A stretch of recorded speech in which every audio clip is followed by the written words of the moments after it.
Le 2 novembre, il faudra choisir des maires, des conseillers municipaux et certains devront également élire des conseillers d'arrondissement. C'est le cas à Lennoxville qui a un statut particulier. Au fond, c'est comme si c'était une petite ville dans la ville de Sherbrooke. Ici, on a le conseil d'arrondissement, ça se passe ici. Donc ici, on fait ça une fois par mois, évidemment. Puis là, les gens peuvent venir assister puis poser leurs questions. Fait que tu as une salle. Puis c'est quand même bien pour un petit arrondissement. Puis il faut dire que Lennoxville, c'est une ville avant, donc on a gardé les bénéfices de la ville.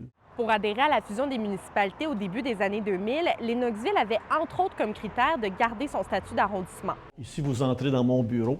Le fait d'être bilingue, ça nous a permis de garder notre arrondissement puis de garder nos bénéfices. Donc, un des bénéfices, c'est qu'on a un président d'arrondissement et 2 conseillers d'arrondissement. Il y a le district de Fairview et d'Uplands. Lennoxville est divisé en deux par la rue Collège. Mais c'est quoi la différence entre un conseiller municipal et un conseiller d'arrondissement?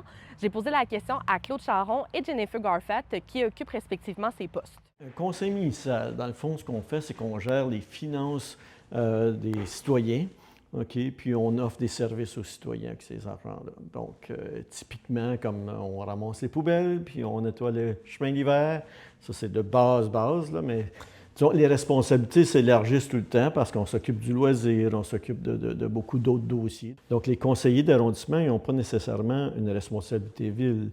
OK, ils peuvent s'informer, ils peuvent avoir de l'information, mais ils n'ont pas de vote à la ville, donc ils votent à Lennoxville seulement. Ça implique juste l'arrondissement ici. Quand il y a un organisme qui a besoin des fonds pour une activité spéciale, mais c'est ça, on peut le voter ici. On a nos réunions, puis c'est la même chose qu'à la ville. On s'assoit, on a une table. OK, c'est le même principe qu'un CA de n'importe quel organisme. Donc, Lennoxville a des compétences en tant qu'arrondissement à même titre que les autres paliers gouvernementaux. Et fait intéressant, Claude Charron souhaite devenir conseiller d'arrondissement, un poste qu'il a occupé au début de sa carrière politique. Et Jennifer Garfat, elle, souhaite devenir conseillère municipale. Donc, en gros, ils espèrent échanger de place. C'est plus une continuation. Je me garde ma barbe est grise, là. C'est parce que je commence à prendre de l'âge. Je vais perdre de mon beau bureau. Ça va pas trop être un deuil? Bon, c'est correct. Je vais faire mon temps quand même.